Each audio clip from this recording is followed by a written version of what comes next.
नमस्कार, weekly top picks में आप सभी का स्वागत है। मैं हूं सुमित और एक और हफ्ता जो कि भारतीय बाजारों का एक शानदार हफ्ते के तौर पे आप कह सकते हैं, क्योंकि भारतीय बाजारों में जो निचले स्तरों से रिकवरी शुरू हुई, करीब 4.5% के आसपास तक का मूव इंडेक्स ने अप्रैल महीने के दौरान ही दिखा दिया और एक अच्छी तेजी के साथ निफ्टी को वापस 17,750, 17,800 इन जोन्स के आसपास लेकर आता हुआ दिखाई पड़ा। तो बढ़िया मूव इंडेक्स ने दिखाया है और इस अप्रैल के दौरान ही इंडेक्स में ना केवल फ्रंट लाइन में बल्कि मिड कैप, स्मॉल कैप दोनों में ही शानदार रिकवरी आते हुए दिखाई पड़ी है।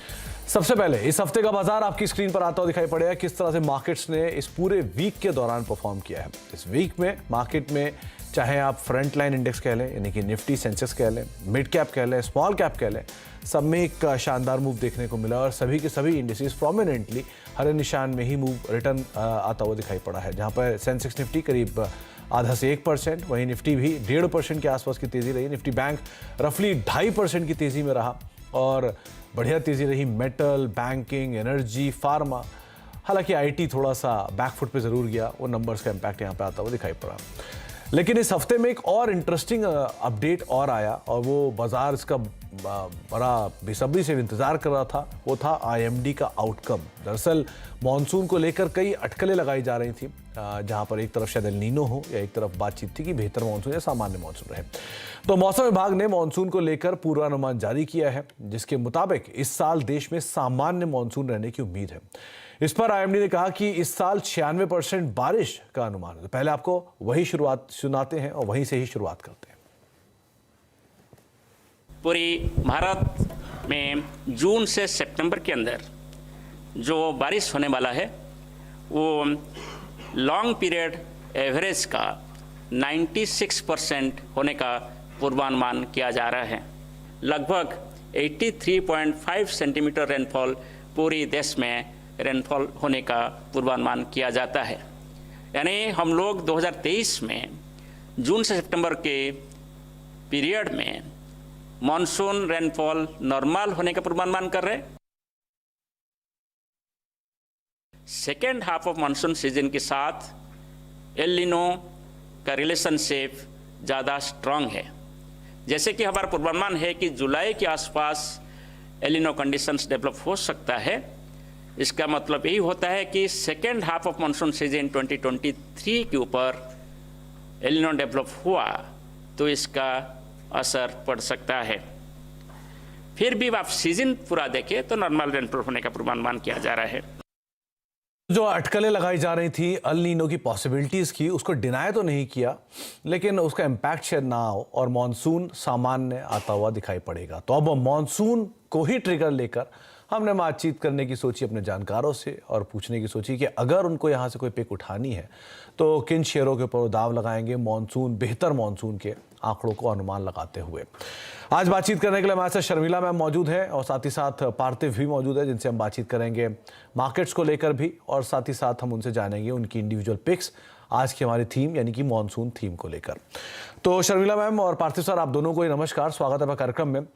तो पहले मार्केट्स को लेके शर्मिला मैम, आपका अनुमान, क्योंकि लास्ट टाइम जब आपसे मुलाकात हुई थी या बातचीत हुई थी तब आपने कहा था कि बाजार में पुल बैक आना चाहिए। बायोकॉन जैसे नाम भी आपने रिकमेंड किए थे और बढ़िया तेजी वहां पर आते हुए दिखाई पड़ी है। अब आपका अनुमान क्या कहता है मार्केट्स को लेके? 17,800 के आसपास हम पहुंच गए हैं, क्या करें बाजार में? ऐसा लग रहा है कि मार्केट अपने गेन्स पर बिल्ड कर रहा है और I think all of us can sort of believe कि जो हम लगातार 3-4 महीने से वॉलेटिलिटी देख रहे थे, तो पिछले जैसे ही we step into the new financial year हमने देखा है कि specially the last 8 sessions market ऊपर रहा है और यस अर्निंग सीजन है तो वो क्वेश्चन आपको जरूर ध्यान में रखना चाहिए, क्योंकि आज अगर कोई कुछ डैम्पनर था तो वो टीसीएस के नंबर्स थे और आईटी एक ड्रैग रहा मार्केट पर। तो जिन सेक्टर्स पे हमें वॉच रखना है इन टर्म्स ऑफ नंबर्स, और मेरे हिसाब से 2 इंपॉर्टेंट सेक्टर्स है, बैंकिंग और आईटी, फॉर डिफरेंट रीजंस, लेकिन मेरे हिसाब से ये 2 सेक्टर्स फोकस में रहेंगे और इनके अगर नतीजे हमें थोड़े बेहतर या ओके आते हुए नजर आएंगे तो आई थिंक मार्केट यहाँ से ऊपर जाने की एक अच्छी हमने बेस बनाई है। बिकॉज ऐसे अब मार्केट किधर ना कहीं मुझे लगता है कि मार्केट सेंस कर रहा है कि the worst is behind us और यहाँ से आगे चलकर काफी क्यूज, वेदर इज इकोनॉमी और बहुत सारी जो बाकी की चीजें जो हमें परेशान कर रही थी, वो ऐसे लग रहा है कि द वर्स्ट इज ओवर और अब यहाँ से चीजें इंप्रूव होगी। So I am positive on the markets, लेकिन क्योंकि रिजल्ट सीजन है वो जरूर चीज ध्यान में रखनी चाहिए। तो मार्केट को लेकर पॉजिटिव व्यू, लेकिन ऑब्वियसली बात है बहुत सारे स्टॉक स्पेसिफिक मूवमेंट रहेंगे और वो कुछ हद तक बाजार की दिशा दशा को तय करते हुए दिखाई पड़ सकते हैं। पार्थिव सर, आपका मानना क्या है, क्योंकि बाजार में दो अर्निंग जो अब तक आए हैं शुरुआती या आईटी की जो अर्निंग्स आई हैं वो इतनी ज़्यादा फायरवर्क नहीं क्रिएट हुआ, वहाँ पर थोड़ी सी निराशा ही हाथ लगी है। तो कैसे देखेंगे आप मार्केट्स को, क्या करें, क्या समझें? डेफिनेटली मुझे ऐसा लग रहा है कि जो आईटी के अर्निंग्स की आप जो बात कर रहे हैं वो कहीं ना कहीं मार्केट्स ने अच्छा फैक्टरिंग किया है। हम देखें तो आईटी फ्रंटलाइन नेम्स भी काफी करेक्शन मोड में आए हैं, ऑलमोस्ट देव करेक्टेड बाय 15 to 20%, हो सकता है थोड़ा ज्यादा करेक्ट हो। सो ऑलरेडी मार्केट ने वहाँ वो एडजस्ट कर लिया है। लेकिन अगर हम ओवरऑल मार्केट की जो रिसेंट रैली की बात करें जिसमें 1000 पॉइंट्स जितनी रैली आई है निफ्टी में, तो वहां पे काफी स्टॉक्स हैं जो अभी भी काफी लेगार्ड है और वैल्यूएशन पॉकेट्स काफी अट्रैक्टिव है। तो मेरा यही रिक्वेस्ट है रिटेल इन्वेस्टर्स को कि ये 1000 पॉइंट की रैली से डरे नहीं, इन द सेंस कि अगर उन्होंने नीचे में बाय नहीं किया तो यहाँ पे अवॉइड ना करें मार्केट को, बिकॉज बहुत सारे पॉकेट्स है, whether we talk of large cap, mid cap, small cap, valuation अगर मैं हिस्टोरिक प्राइस बैंड से देखूं तो बहुत ही अट्रैक्टिव है। और मार्केट की जर्नी हम जानते हैं फ्लोज पे डिपेंडेंट होती है, और ऑफ लेट जो अच्छा न्यूज है, not with a full bank, लेकिन एफपीआई के फ्लोज स्लोली ग्रेजुअली वापस आ रहे हैं। ये ट्रेंड समझना बहुत जरूरी है, बिकॉज ओवरऑल हम देखने जाए तो उनकी ओनरशिप है वो हिस्टोरिकल लोज पे है। तो यहाँ पे अगर वो लोग वापस इन्वेस्ट करने आते हैं, और ये चीज होने वाली है, बिकॉज जब फेड बताएंगे कि इन्फ्लेशन काइंड ऑफ पीक हो गया और काफी संकेत भी ऐसे मिल रहे हैं, और वहां पे जो रेट हाइक की बात है वो बंद हो जाती है, तो हम देखेंगे कि फ्लोज डेफिनेटली इमर्जिंग मार्केट्स में राउट होंगे, जिसमें इंडिया का भी वेटेज जो बड़ा है उसकी वजह से हमें अच्छा फायदा रहेगा। लेकिन आई थिंक इन्वेस्टमेंट के लिए बहुत अच्छी अपॉर्चुनिटी है, और लॉन्ग टर्म के लिहाज से मार्केट अट्रैक्टिव लग रहा है। फॉरवर्ड पी मल्टीपल के लिहाज से 19.5 पे है, आई वुड नॉट से एकदम चीप है, लेकिन न्यूट्रल वैल्यू पे है। प्राइस टू बुक के लिहाज से भी मार्केट अभी अट्रैक्टिव है, और मार्केट कैप टू जीडीपी जो लॉन्ग टर्म इंडिकेटर है वो देखे तो अराउंड 94% के पास है। तो we are definitely bullish on the markets for the long term. तो लंबी अवधि के लिए बाजार में पॉजिटिव, लेकिन हाँ फ्लोज पे डिपेंड करता है। आप पोर्टफोलियो बनाना चाह रहे हैं, चुनाव करना चाह रहे हैं, तो अच्छे अच्छे नाम आपको लगातार सुझाए जाते हैं, आप उनको जरूर तलाश सकते हैं। तो शुरुआत करते हैं शर्मिला मैम, पहले तो आपकी तरफ से एक नाम जो कि आप मॉनसून को थीम मानकर सोचते हैं कि हाँ इसमें पिक किया जा सकता है, एक अच्छा नाम रहेगा, मिड कैप में बढ़िया नाम है। Obvious tractor player VST tillers, ये एक फार्म इक्विपमेंट बनाने वाली कंपनी है, और आई थिंक लास्ट वीक शायद आप ही ने इनका इंटरव्यू किया था उसमें, if I remember correctly, और काफी पॉजिटिव साउंड किया मैनेजमेंट ने।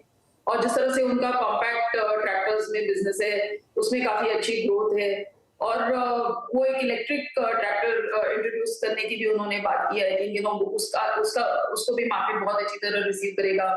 तो I think given their numbers, given the fact कि अगर मॉनसून जैसे अनुमान लगा रहे कि नॉर्मल रहेगा, तो it's an obvious positive for tractor companies. तो मुझे लगता है कि इस स्टॉक को खरीद सकते हैं विद द टारगेट ऑफ 2700। 100 के टारगेट्स के लिए आप वीएसटी टिलर्स को देख सकते हैं। बात सही है कि मैनेजमेंट ने ऑप्टिमिस्टिक कमेंट्री दी है, 2 दिन पहले ही बातचीत हुई थी उनसे, और उन्होंने बात मेंशन भी की है कि ईवी स्पेस को लेकर नए ट्रैक्टर्स हैं, और 4000 के ऊपर जो बिक्री है वो लगातार बनी हुई है। ग्रोथ आउटलुक स्ट्रांग है, 100 करोड़ का केपेक्स है जो कि ईयर मार्क था, और उसके ऊपर ऑलरेडी कामकाज कर रहे हैं। तो नए एवेन्यूज़ पे कामकाज और जिस तरह की ग्रोथ है उसको आधार मानते हुए आप वीएसटी टिलर के ऊपर दाव लगा सकते हैं। 2700 रुपये का टारगेट शर्मिला मैम ने आपको मेंशन किया है। पार्थिव, आपकी तरफ से पहली कॉल कौन सी होगी? देखिए सुमित जी, मेरी पिक रहेगी Mahindra and Mahindra. No doubt Sharmila ma'am ने जो बताया वो स्टॉक एक कम्पीट करता है एमएनएम को। तो एमएनएम के अंदर हम जानते हैं कि एक ऑटोमोटिव डिवीजन है जहाँ पे करीबन 60% जितना उनका रेवेन्यू आता है, और दूसरा उनका बहुत इंपॉर्टेंट डिवीजन है which is the farm equipment division, जहाँ पे अराउंड 35% जितना उनका रेवेन्यू आता है। और फार्म इक्विपमेंट डिवीजन इसलिए इंपॉर्टेंट है बिकॉज यहाँ पे जो एबिट मार्जिन है वो काफी ऊपर रहते हैं, और ट्रैक्टर मार्केट में हम जानते हैं कि एमएनएम एक मार्केट लीडर रहा है, ऑलमोस्ट 40% मार्केट शेयर रहा है। और ये जो मार्केट शेयर है पिछले 39 कंसेक्यूटिव ईयर्स से उन्होंने ये मार्केट शेयर का लीडरशिप बढ़ा के रखी है, तो दैट इज फैंटास्टिक। और नॉट ओनली दैट, काफी इनोवेशन भी करते हैं ट्रैक्टर सेगमेंट में। हमने देखा है कि इवन ईवी सेगमेंट के अंदर उन्होंने फोरे किए हैं ऑलरेडी ट्रैक्टर्स के अंदर, और not only in the Indian markets लेकिन एक्सपोर्ट्स में भी काफी उनके अच्छे मार्केट्स में इनकी प्रेजेंस है, whether we talk of Brazil, US. तो हमें ऐसा लग रहा है कि इंडिया में अगर मॉनसून ठीक ठाक रहता है, नो डाउट रिजर्वॉयर लेवल्स काफी अच्छे पिछले मॉनसून की वजह से, अगर इलिनो की वजह से थोड़ी इम्पैक्ट आती है। तो अभी हमें ऐसा लग रहा है कि रूरल सेगमेंट में अभी improvement is long due, budgetary allocation भी काफी वहां पे गया है। तो रूरल सेगमेंट से अगर तेजी आती है तो हम देखेंगे कि एमएनएम का जो ट्रैक्टर सेगमेंट है उसका वॉल्यूम बढ़ता है, तो काफी ऑपरेटिंग लेवरेज मिलती है और ओवरऑल कंसोलिडेटेड नंबर्स के मार्जिन सुधरते हैं। दूसरी अच्छी बात यह है कि उनका जो automotive division is firing on all cylinders. यहाँ पे भी हमने देखा है कि जो यूटिलिटी व्हीकल सेगमेंट में उन्होंने मार्केट शेयर लूज किया था करीबन FY20 में, ये अभी धीमे धीमे करके अच्छा मार्केट शेयर जुटा रहे। पैसेंजर व्हीकल सेगमेंट में फोर्थ लार्जेस्ट प्लेयर है, इट्स क्वाइट अ स्केल। और नए जो उनके जो अभी लॉन्चेस है, whether we talk of XUV 700, Thar है या महिंद्रा स्कॉर्पियो, वहां पे वेटिंग पीरियड काफी लंबा है, इसलिए मैनेजमेंट ने इवन कैपेक्स अनाउंस किया है, तो that is a very very positive sign. MNM में दूसरी अच्छी बात यह है कि ये 16 के पी मल्टीपल पे अवेलेबल है स्टॉक। और यहाँ पे अगर मैं सम ऑफ पार्ट वैल्यूएशन देखूं, क्योंकि ये एक होल्डिंग कंपनी भी है उनके फाइनेंशियल सर्विसेज, और अगेन जो फाइनेंशियल सर्विसेज है वो रूरल इकोनॉमी पे बहुत डिपेंडेंट है, तो वहाँ पे इंप्रूवमेंट की वजह से ये कंपोनेंट भी महिंद्रा एंड महिंद्रा के लिए अच्छा रह सकता है। दूसरा उनका आईटी सेक्टर में भी उनका जो इन्वेस्टमेंट है तो वो भी एक अच्छा रीजनेबली अच्छा परफॉर्म कर रहा है।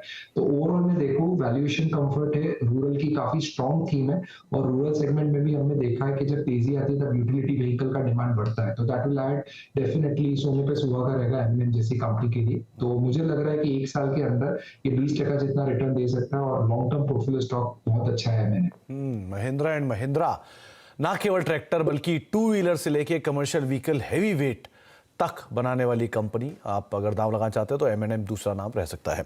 शर्मिला मैम, इसके अलावा कोई दूसरा नाम जो कि आप पिक करना चाहो agrochemical, chemical, monsoon theme related stocks में? तो उसमें एक नाम रहेगा pi industries.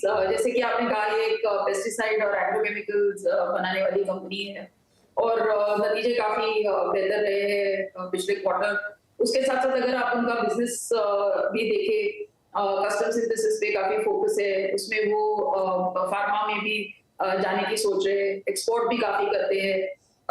So my overall feeling is कि प्योर प्ले फर्टिलाइजर से मुझे पीआई इंडस्ट्रीज जैसी कंपनी पसंद है, because at the end of the day अभी हम अप्रैल में बैठे हैं, वी डोंट नो कि मॉनसून किस तरह से पैन आउट होगा, और दो अलग अलग एजेंसीज ने थोड़े डिफरेंट व्यूज दिए हैं। So I am sort of positioning myself कि अगर मॉनसून ठीक भी नहीं रहा तो भी ये कंपनी में वैल्यू है, गिवन कि उस तरह उसका बिजनेस किस तरह से है, और आगे वो किस तरह से परफॉर्म भी कर सकते हैं, और वैल्यूएशन किस तरह से भी है। So I think this is a stock that can be bought with a target of 4,000 rupees. तो अगर आप कोई ऐसा नाम पिक करना चाह रहे हैं जो मॉनसून या नॉन मॉनसून दोनों ही लिहाज पे आपको हेल्प करे, तो पीआई इंडस्ट्री दो ये कंपनी को बड़ा बेनिफिट मिलेगा अच्छे नंबर से या अदरवाइज एग्रोकेमिकल की बढ़ती डिमांड से। लेकिन आप वैसे भी देखना चाह रहे हैं तो एक अच्छी क्वालिटी कंपनी है, निवेशकों को इसने बढ़िया पैसा बनाकर भी दिया और आगे भी शायद बनाएगा, ऐसा शर्मिला मानती हैं। तो 3,000 रुपये के टारगेट्स के लिए आप पीआई इंडस्ट्रीज को देख सकते हैं। आपकी तरफ से पार्थिव सर, दूसरा नाम कौन सा रहेगा? मुझे कॉरोमंडल इंटरनेशनल बहुत अच्छा लग रहा है। बेसिकली हम जानते हैं कि ये मुरुगुपा ग्रुप कंपनी है, बहुत ही एफिशिएंट कैपिटल एलोकेटर है, और रूरल सेगमेंट की बहुत बड़ी प्रॉक्सी है, बिकॉज इनका काफी बिजनेस रूरल सेगमेंट से ही आता है। बेसिकली हम देखने जाए तो यहाँ पे वैल्यूएशन बहुत कंफर्टेबल है, 13 के फॉरवर्ड मल्टीपल पे चल रहा है, और मार्केट कैप करीबन 27,000 करोड़ है। कंपनी आई थिंक बहुत अच्छा कर रही है, बिकॉज एग्री सोल्यूशंस के अंदर उसके पास काफी कॉम्प्लेक्स प्रोडक्ट्स है जहाँ पे कॉम्पिटिटिव इंटेंसिटी रिलेटिवली कम रहती है। न्यूट्रिएंट और अलाइड बिजनेस की बात करें तो ऑलमोस्ट 85% रेवेन्यू कंट्रीब्यूटर है, और क्रॉप प्रोटेक्शन अराउंड 15% कंट्रीब्यूटर है। और दूसरी अच्छी बात यह है कि कॉम्प्लेक्स फर्टिलाइजर में उनके पास ऑलमोस्ट 40% मार्केट शेयर है, और जो आंध्र प्रदेश और तेलंगाना जो सबसे बड़े मार्केट है कॉम्प्लेक्स फर्टिलाइजर्स के लिए, वहां पे आई थिंक डेफिनेटली उनकी जो बिक्री है बहुत ही स्ट्रॉन्ग है। तो बहुत इंपॉर्टेंट रहेगा जानने के लिए कि एटलीस्ट ये दो ज्योग्राफीज में मॉनसून कैसे पैन आउट होता है, बिकॉज उसके वजह से कॉरोमंडल इंटरनेशनल के फॉर्च्यून्स डिपेंडेंट रहते हैं। और यहाँ पे हम जानते हैं कि जब इन्वेंट्री लेवल्स कम होते हैं तब उनको अच्छा प्राइसिंग पावर मिलता है, रॉ मटेरियल सिनेरियो भी काफी कंफर्टेबल है। और मैन्युफैक्चरिंग प्लांट्स की बात करें तो करीबन 16 मैन्युफैक्चरिंग प्लांट्स है, तो काफी स्केल पे कंपनी काम करती है। 4.5 मिलियन टन की कैपेसिटी है नाइट्रोजन, फॉस्फोरस, पोटेशियम जैसे डिफरेंट सेगमेंट्स के अंदर। तो दूसरी अच्छी बात यह है कि मैनेजमेंट ने अभी कैपेक्स अनाउंस किया है, ये कैपेक्स बैकवर्ड बैकवर्ड इंटीग्रेशन के लिए, तो सल्फ्यूरिक एसिड में उनकी कैपेसिटी बैकवर्ड इंटीग्रेशन में बढ़ाएंगे तो उससे हम देखेंगे कि मार्जिन और ग्रॉस मार्जिन लेवल पे भी काफी इंप्रूवमेंट रहेगा। तो उस लिहाज से भी हमें लग रहा है कि आगे जाते ये बहुत अच्छा कर सकता है। तो आई थिंक 1 साल की अवधि के लिए मुझे लग रहा है कि ये 20 to 25% जैसा रिटर्न दे सकता है। अच्छा मैनेजमेंट है, अच्छी थीम है, तो कोरोमंडल इंटरनेशनल लॉन्ग टर्म के लिहाज से इन्वेस्टर्स पोर्टफोलियो में ऐड कर सकते हैं।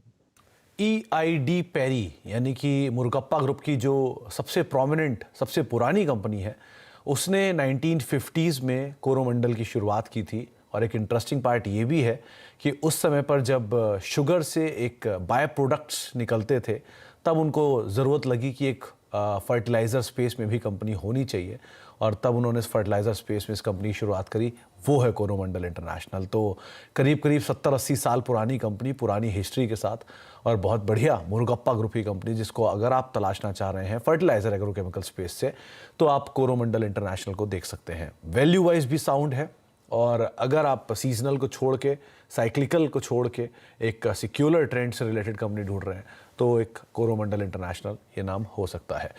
4 नामों की हमने बातचीत कर ली है, एग्रोकेमिकल स्पेस से, या फिर ट्रैक्टर टिलर स्पेस से, ऑटोमोबाइल स्पेस से।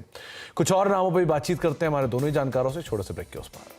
टॉप पिक्स की, जहां पर इस बार का थीम हमने चुना है मॉनसून, एक क्रूशियल इवेंट जो इस हफ्ते होकर गया, जिसका इम्पैक्ट आपने FMCG स्पेस, ऑटो स्पेस के ऊपर खास तौर से आता हुआ देखा, जिसका इम्पैक्ट रहा 2 व्हीलर में बजाज ऑटो, आइशर मोटर ऐसे स्टॉक्स पर, जहां पर एक अच्छी तेजी इस पूरे हफ्ते के दौरान बनते हुए दिखाई पड़ी। 2 जानकार हमारे साथ मौजूद हैं। शर्मिला मैम से हम बातचीत कर रहे हैं, पार्थिव सर हमारे साथ मौजूद हैं, जिनसे हमने चर्चा की कुछ सेलेक्टिव पिक्स को लेकर, और अब अगले 2 पिक्स का नंबर आ गया है। तो शर्मिला मैम, आपकी तरफ से तीसरा नाम कौन सा रहेगा? So now I'm working with the theory कि शायद मॉनसून थोड़े बिलो नॉर्मल हो, और एल नीनो की जो हम बात कर रहे थे थोड़ी देर पहले, वो एक रियलिटी हो, और उसका असर भी हमें भुगतना पड़े। तो I am going with blue star, which of course एक एयर कंडीशनर बनाने वाली कंपनी है, और मेरे हिसाब से इस तरह की अगर गर्मी बनी रहती है तो वो जो भी कंपनीज इस लाइन ऑफ बिजनेस में है उनके लिए अच्छी रहेगी। I am going with blue star क्योंकि मुझे लगता है उनके नंबर्स अच्छे थे, जिस तरह का ऑफटेक वो अपने चैनल पार्टनर से देख रहे हैं वो बरकरार रहेगा। People are also opting for energy efficient models now, तो उसमें भी ब्लू स्टार की अपनी एक अच्छी उन्होंने पहचान बनाई है, मार्केट शेयर उनका अच्छा है। तो इन सब चीजों को ध्यान में रखते हुए मुझे लगता है कि कुछ तो नाम अगर आप इस तरह का बास्केट बना रहे हो टू प्ले फॉर मॉनसून, तो इस चीज को भी ध्यान में रखना चाहिए कि शायद द लॉ ऑफ एवरेजेस, क्योंकि पिछले 3-4 सालों से हम देख रहे हैं कि मॉनसून्स नॉर्मल आ रहे हैं, so there is a possibility कि शायद इस साल इतने अच्छे नहीं रहे मॉनसून, और अगर वो बात हुई तो मुझे लगता है कि ब्लू स्टार एक ऐसा नाम है जो ये सीजन में अच्छा परफॉर्म करेगा। I am buying it with a target of 1600। Sharmila में मान ले क्या हेज कराया आपने, एक तरफ अच्छा मॉनसून और दूसरी तरफ अगर कम मॉनसून रहा तो? Yes, absolutely. I think that अच्छे मॉनसून रहे और थोड़े डिले भी हुए। अगर हमें जून में भी इस तरह की गर्मी जो हमें मई में आई एम श्योर हमें महसूस हम करने वाले हैं, वो अगर जून तक भी स्पिल ओवर होती है तो भी आई थिंक इन कंपनीज के रिजल्ट्स अच्छे आएंगे। So I think once again I think monsoon अच्छे आए नहीं आए, ये एक अच्छा स्टॉक है और मिड कैप स्पेस में, और आप इसको खरीद सकते हैं विद द टारगेट ऑफ 1600। तो आप अगर एसी स्पेस में या फिर खाली एसी के ही नहीं कारोबार में, कंपनी और भी कारोबार में, HVAC systems and all services या फिर इंफ्रास्ट्रक्चर प्रोवाइड कराने में, तो रियल एस्टेट के लिए भी कंपनी मेजरली कामकाज करती है, तो बैक एंड के लिए तो आप ब्लू स्टार पे दाम लगा सकते हैं 1600 रुपये के टारगेट्स के लिए। पार्थिव सर, आपकी तरफ से तीसरा नाम? जनरली हमने देखा है कि जब भी रूरल इकोनॉमी बूम करती है तो उसका एक अच्छा इम्पैक्ट आता है इवन सीमेंट सेक्टर पे, और यहाँ पे we are expecting reasonably good monsoon. ऐसा नहीं है कि ड्राउट जैसा सिनेरियो है, और दूसरा जो गवर्नमेंट का बड़ा कैपेक्स आया है तो उसके वजह से सीमेंट सेगमेंट को डेफिनेटली एक अच्छा इम्पेटस मिलेगा। तो यहाँ पे मैंने बहुत ही एक एफिशिएंट सीमेंट प्लेयर सिलेक्ट किया है which is Ramco cement. Ramco cement हम जानते हैं predominantly caters to the southern market, और जो ईस्ट में उनकी प्रेजेंस है है वहाँ पे भी अच्छा कामकाज कर रहे हैं। ये बहुत ही एफिशिएंट कंपनी, हमने देखा है कि बेसिकली साउथ में generally company struggle to do EBITDA by turn of anywhere around 500-600, तो ये कंपनी अगर नॉर्मलाइज वर्किंग एनवायरनमेंट रहता है तो 1000 के ऊपर कामगिरी करती है। दूसरी अच्छी बात यह है कि साउथ में जनरली हम देखते हैं कि कैपेसिटी यूटिलाइजेशन काफी कम रहता है, लेकिन रैमको सीमेंट के अंदर जो उनका क्लिंकराइजेशन यूनिट है उसका कैपेसिटी यूटिलाइजेशन काफी हाई रहता है, बिकॉज काफी क्लिंकर बहुत ही एफिशिएंट लॉजिस्टिक्स से वो लोग ईस्ट में ट्रांसपोर्ट करते हैं, जहाँ पे उनके सैटेलाइट ग्राइंडिंग यूनिट्स रहते हैं और ग्राइंडिंग यूनिट्स रहते हैं। तो I think it's a very efficient model. उनके पास खुद के काफी अच्छे रिजर्व्स वाले लाइमस्टोन माइंस है, जिससे बहुत ही बेनिफिट रहता है कॉस्टिंग में। और दूसरी अच्छी बात यह है कि नो डाउट कंपनी की बैलेंस शीट में हम देखेंगे 4000 करोड़ का डेट है, लेकिन ये जो डेट लिया है वो कैपेसिटी एक्सपेंशन के लिए लिया है, और आज की तारीख में उनके पास अराउंड 20.5 मिलियन टन की टोटल सीमेंट कैपेसिटी है, जिसके अंदर हम जानते हैं कि जो कैपेक्स ये लोग करते हैं काफी अपफ्रंटिंग करते हैं कॉस्टिंग का, जैसे कि रेलवे स्लाइडिंग है, कैप्टिव पावर प्लांट है, waste heat recovery power plant है, उसकी जो कैपेक्स है काफी फ्रंट लोडेड करते हैं, ताकि आने वाले समय में जब भी यहाँ पे डी बॉटलनेकिंग या ब्राउनफील्ड कैपेक्स आता है तो वो काफी एफिशिएंट वे में आता है और काफी कम कॉस्ट में आता है। तो आई थिंक लॉन्ग टर्म की काफी विजिबिलिटी दिखती है कंपनी में। वैल्यूएशन के लिहाज से historically Ramco cement normalize environment में anywhere between 150 to 160 EV by ton dollar पे कोट होता है। आज के तारीख में हमें ये स्टॉक मिल रहा है around 125 EV by ton in terms of dollar, तो उस लिहाज से भी मुझे काफी अट्रैक्टिव लग रहा है। और ये बेसिकली जो साउथ के मार्केट्स है वो भी काफी रूरल सेंट्रिक मार्केट्स है, तो अगर रूरल इकोनॉमी बूम करती है विद रिसेंटली गुड मॉनसून, तो सीमेंट की डिमांड जो अभी अर्बन सेगमेंट में काफी रीजनेबली अच्छी है, तो रूरल से भी काफी अच्छी मिल सकती है। Plus the government capex will drive volume growth of anywhere between 15 to 18%। तो मुझे लग रहा है लॉन्ग टर्म के लिहाज से और इवन एक साल की अवधि के लिए Ramco cement I think investors portfolio में ऐड कर सकते हैं। ये पार्थिव सर, आप कहीं साउथ घूम के आए थे क्या? कोरोमंडल, रैमको, ऐसा कुछ? गॉड फियरिंग मैनेजमेंट है, और गॉड फियरिंग मैनेजमेंट हमेशा उनकी इकोनॉमी और रूरल इकोनॉमी के अच्छा प्रे करते, तो हम भी उसी लीग में हैं। तो रैमको सीमेंट, कोरोमंडल और महिंद्रा एंड महिंद्रा, तीन नाम जो कि आपको सुझाए हैं पार्थिव सर ने, और तीनों ही क्वालिटी कंपनी है, इसमें कोई डाउट ही नहीं है। कोरोमंडल इंटरनेशनल आपकी स्क्रीन पर आप दाव लगा सकते हैं, यहाँ पर आप महिंद्रा एंड महिंद्रा पे दाव लगा सकते हैं, और ऑब्वियसली होता है रैमको सीमेंट तीसरा नाम रहेगा। शर्मिला मैम ने जो आपको नाम सुझाए हैं वो उसमें 2 प्रो और एक हेज आपके सामने है, जिसमें VST टिलर 2700 रुपये के टारगेट्स के लिए आप दाव लगा सकते हैं। बढ़िया नंबर्स पोस्ट किए थे कंपनी ने। PI इंडस्ट्री 4000 रुपये के टारगेट्स के लिए आप इसके ऊपर दाव लगाएंगे। ये भी एक बढ़िया मुनाफा देने वाली और साथ साथ कंसिस्टेंट रिटर्न देने वाली कंपनियों में शुमार। और ब्लू स्टार, अगर मॉनसून डिले भी होता है तो भी, और अदरवाइज भी अगर आप कोई क्वालिटी कंपनी ढूंढ रहे हैं मिड कैप में, तो 1600 रुपये के टारगेट्स के लिए आप ब्लू स्टार के ऊपर भी बेट करके चल सकते हैं। बहुत बहुत शुक्रिया हर बार की तरह शर्मिला मैम आपका भी, और पार्थिव सर आपका भी हमारे साथ मौजूद रहने के लिए और हमेशा की तरह मदद करने के लिए, बाजार समझाने के लिए, पिक्स देने के लिए। इसी के साथ ही हमारी खास पेशकश वीकली टॉपिक्स को यहीं समेटेंगे और आवाज़ पे खबरों का सिलसिला लगातार बना रहेगा।